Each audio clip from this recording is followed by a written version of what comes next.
The dark side of DNA tests. Woman uncovers century-old family mystery. Like all new technologies, DNA testing has a good side, a bad side, and as author Margaret Atwood said, a stupid side you hadn't considered.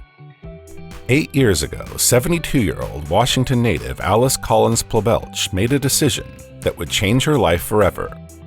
She sent samples of her saliva for a just-for-fun DNA test. Seeing as both of her parents were devout Irish American Catholics, Alice thought she had a good idea about what the DNA test results would say. But when the results came back, Alice was shocked. She wasn't who she thought she was. This revelation sent Alice and her siblings on a years-long journey to uncover the mystery surrounding their identities.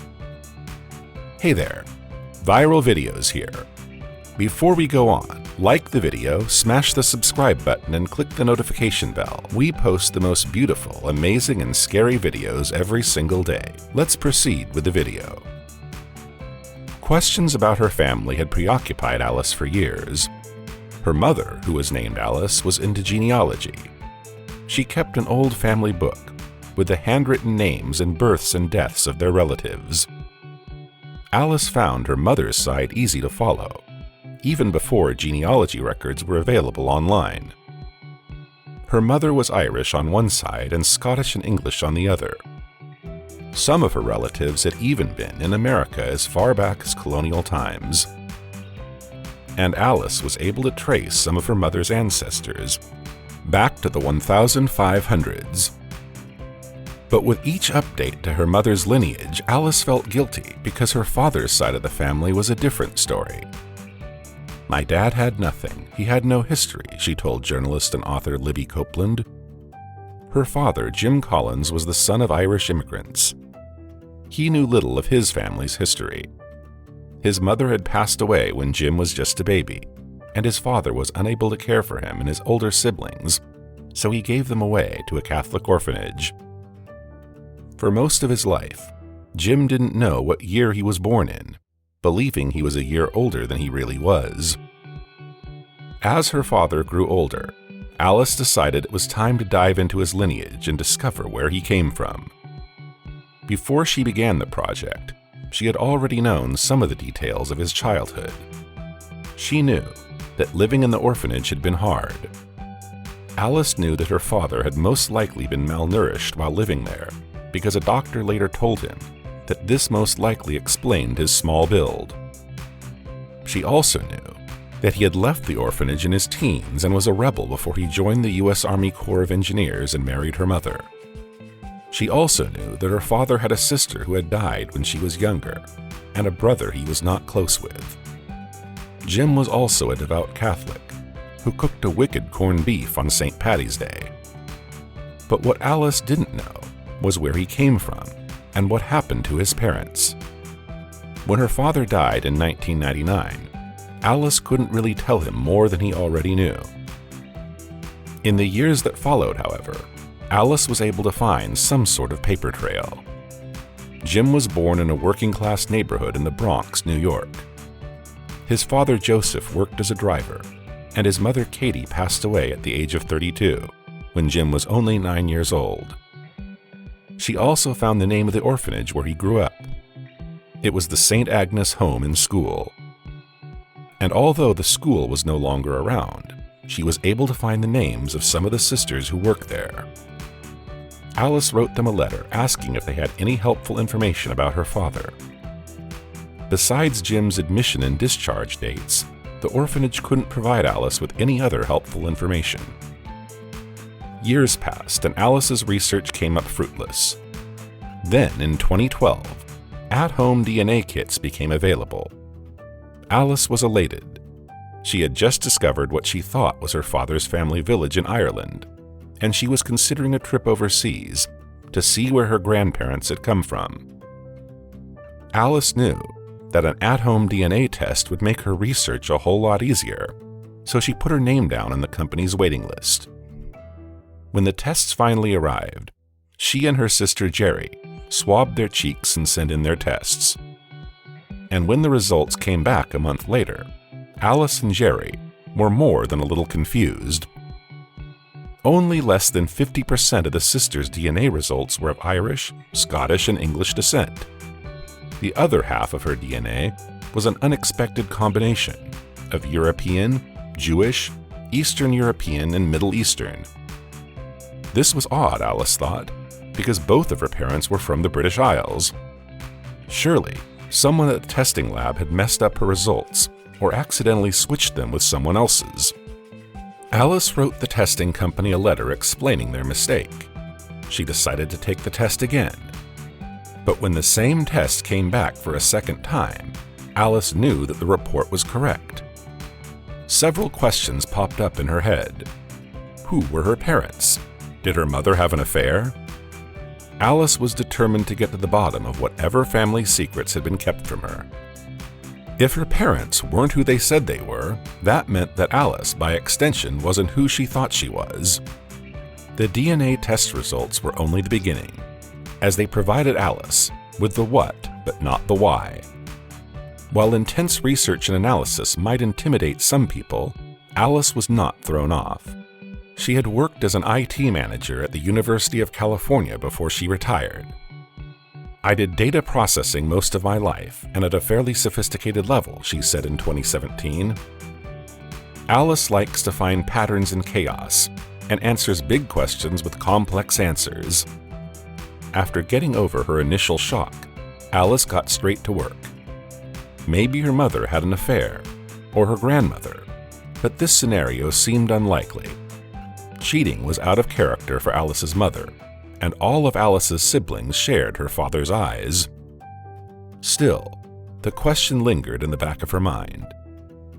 "My father, he was in the army, and he was all over the world, and it was just one of those fears that you have when you just don't know," Alice told author Libby Copeland. Alice and her sister had a gut feeling that the lineage came from her father's side, especially since he was adopted. Were her father's grandparents secretly Irish Jews? Or maybe Eastern European Jews who said they were Irish when they immigrated to America?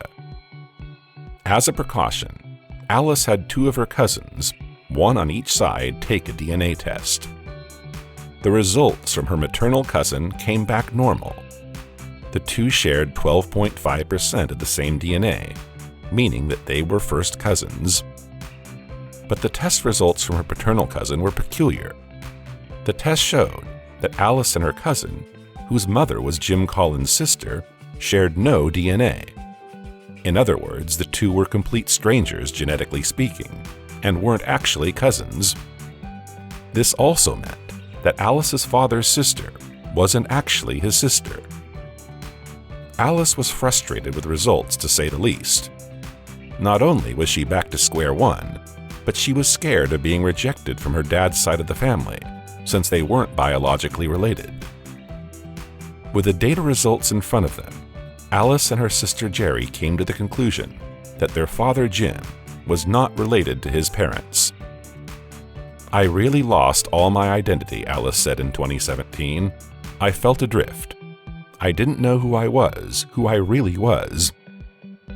But for her, Jerry, the test results confirmed a feeling she had for a very long time. For years, Jerry had thought that Jim's father bore no resemblance to anyone in her immediate family. And when she traveled to Ireland in the 90s, she realized that no one looked like her 5'4", dark-haired father. Jerry carried this feeling around with her for years. But with the DNA test results in front of her, her hunch turned to fact. With her father and her parents long dead, Alice and Jerry knew they had to unravel their father's mystery by speaking with the living. Did her father have any biological siblings? Did those siblings have any children? Was there any chance Alice and her siblings had long-lost first cousins? By 2013, the Collins children were finally getting closer to solving their father's mystery. They had their father's birth certificate and had also learned that Jim had been sent to an orphanage by the New York Society for the Prevention of Cruelty to Children. Maybe, Alice wondered, her dad had somehow been confused with another child when he was taken from his home. Maybe the orphanage mixed up her father and another baby. Going on this hunch, Alice sent a forensic artist pictures of her father, sitting on his father's lap when he was just a year old, along with photos of Jim when he was an adult. Alice wanted to know if the people in the photos were the same people. But again, this line of thinking was a dead end. The forensic artist ruled that it was in fact the same person, meaning that the orphanage hadn't confused her father with another baby. So Alice began thinking of a different idea. Maybe, she thought, her father was switched at the hospital. Was there a chance that the hospital had made a mistake? Alice decided to take a closer look at all the babies who were born in the same hospital as her father in 1913. But this was no easy task. Not only was the list of children who were born in the Bronx in 1913 159 pages long, but it also was not ordered by date, nor did it differentiate between home and hospital births. After carefully scanning through the file, Alice was able to narrow the list down to the names of children born around the same time as her father that sounded either Jewish or ethnically neutral. Alice's list totaled 30 babies. Her hope was that one of those babies on the list had living relatives who shared the same DNA as Alice and her siblings. Alice went through all 30 baby names, but again, nothing came up. Alice then combed through more than 6,000 people who were tagged as potential biological family members. According to the DNA's online database, she searched for 2.5 years but couldn't find a match. Alice began to lose hope. All she could do at this point in time was to wait for someone to reach out to her. Then, on January 18, 2015, Alice's life changed forever. It was a Sunday morning, and she was particularly down. She decided to write to her cousin, whom she wasn't biologically related to update him on her stalled search. After sending her cousin an email, Alice randomly decided to check his list of DNA relatives on his genealogy account. This was something that Alice rarely did, especially since new relatives rarely showed up. But on this day, Alice decided to check. And this time there was a new person. A stranger had sent in her DNA sample and her results showed that she was a close relative to Alice's cousin. Alice then decided to message the stranger to ask if the test results were what she expected. "I was actually expecting to be much more Ashkenazi than I am," the woman wrote. The stranger, whose name was Jessica Benson, took a test on a whim, hoping to learn a bit about her Jewish roots. Instead, Jessica said she discovered that I'm actually Irish, which I had not expected at all. Alice felt chills. She wrote back to Jessica that her grandmother was born at Fordham Hospital on September 23, 1913. Had anyone in Jessica's family been born around that date? Jessica quickly replied yes. Her grandfather, Philip Benson, was born around that time. Alice began to cry. She had a feeling that she knew what had happened, but first she needed proof. So she combed through New York City's birth records from 1913. There was no Benson born on that day in the Bronx. But a few hours later, Alice finally found what she was looking for. There was a Philip Bamson, born on the same day and at the same hospital as her father Jim. This had to be Philip Benson. Alice knew in her bones what had happened to her father. There was no family mystery buried by shame. Someone at the Fordham Hospital had made a mistake that day. A mistake that could only be uncovered with new technology. Somehow, a Jewish baby had been sent home with an Irish family, and an Irish baby with a Jewish family. The women were stunned. They compared the birth certificates and discovered that Jim and Philip were processed one after the other and signed by the same doctor. Allison then began to research how hospitals used to keep track of newborn babies, and what she found shocked her. Alice found that hospitals didn't really have a system at all. Most of the newborn babies were kept in the same cart, making it very easy to switch a baby accidentally. When Jim was born in 13, Hospital births were still unusual, and most hospitals had yet to come up with a way to identify babies. Some hospitals kept newborns in a crib next to their mother's hospital beds, but others kept newborns in nurseries. While it's hard to know for sure the type of practices that were in place at Fordham Hospital, because it was closed in 1976, it's safe to assume the latter. It wasn't until the late 30s that hospitals gave mothers and their newborns identifying bracelets. In 1913, nurses typically relied on the nurse's memory or the mother's recognition of her newborn. After the truth was revealed, the Benson and Collins families exchanged pictures, which made everything clear. Jim Collins looked much more like Philip's 5-foot forefather and 4'9" mother than 6-foot Philip did. "My grandfather came to my dad's shoulders," Philip's daughter Pam Benson said. The Collins sisters also had their own explanation about why their father wasn't as tall as his siblings. They always just assumed that Jim had been malnourished while growing up in the orphanage. After all, that is what the doctor told them. Never in a million years did Alice think that her father wasn't biologically related to his brother and sister. It's a mystery that only DNA technology could have uncovered. Alice soon discovered that she had a biological first cousin named Phyllis Pullman, who was the daughter of the sister Jim never knew he had.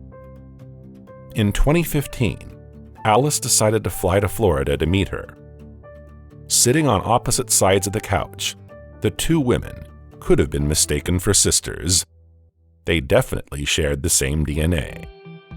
Phyllis shared a story about when her tall Uncle Philip was dating his first wife. Her observant Jewish parents didn't believe that he was Jewish. He had to bring his birth certificate, Phyllis told author Libby Copeland Blood. Did we know it wasn't his birth certificate? The two families have kept in touch over the years, but neither of them can shake the what-if questions that linger in the back of their minds. On the one hand, the two families are happy that they found each other, but on the other hand, the revelations feel like a loss. How could Alice and Pam come to terms with the facts that their fathers weren't who they thought they were? And then there were the questions about religion. Was Jim Collins Jewish because he was born that way, or Irish because he was raised that way? And what does that mean for his daughter Alice? Alice and his sister agreed that if their father was still alive, it would have been the right thing to tell him. But they considered a blessing that Jim wasn't alive during the era of at-home DNA testing. "My dad would have lost his identity," Alice said. "He's been kind of spared that." Alice and her siblings also think about what would have happened if her father had gone home to his biological family. As the Bensons and Collins families exchanged photos, Alice felt a sting of jealousy. Jim wasn't supposed to end up in an orphanage. Alice wondered what kind of life her father would have had he been raised by the Bensons, his biological family. Well, for starters, Alice thought, Jim would have been raised in a solid home. He would have graduated high school and definitely done something with his gift for mathematics. Instead, Jim dropped out of high school, served in the Army, and later worked as a California prison guard. At the end of the day, Jim made a decent life for himself. But Alice and her family can't help but grieve for their father. "As a child in the orphanage, my father got an orange for Christmas," Alice said. Yet had the switch not happened in 1913, then Alice and her siblings would not have been born. The Collins children owe their life to a simple mistake, with complex consequences, made by a nurse's lapse in attention. It was a terrible mistake. But how can Alice resent what happened? And yet, were it not for what happened in 1913, Alice Collins' playbook would not exist. The Collins children owe their lives to administrative oversight or a nurse's momentary lapse of attention. What did you think of this story? Let me know your thoughts in the comments. Like the video and subscribe. See you next time.